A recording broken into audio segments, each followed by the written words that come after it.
plus il y a de fleurs, mieux c'est. À toucher, sentir, mais également à voir sur ce panneau.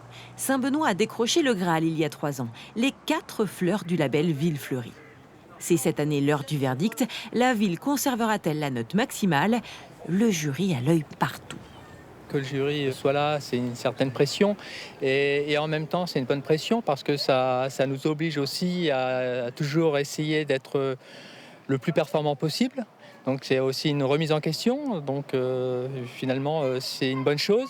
Et ils sont là aussi de bons conseils. Ils peuvent très bien nous dire ce qui va ou ce qui ne va pas. Et ce qui ne va pas peut concerner les 9 jardiniers qui travaillent à plein temps pour la ville, mais pas seulement. Car il ne s'agit pas uniquement de plantes, d'arbres ou de belles couleurs. Ce qui est bien, c'est l'accessibilité pour les personnes avec un handicap. Ça, c'est partout.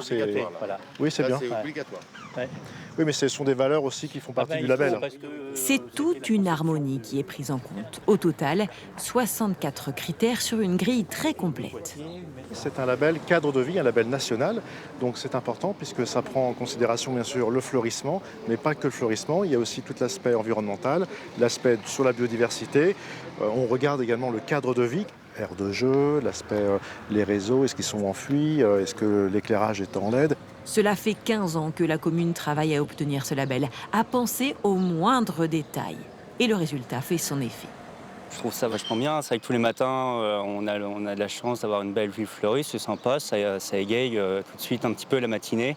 Non, ouais, moi j'apprécie justement la vue fleurie de Saint-Benoît. Le résultat sera dévoilé le 15 septembre prochain.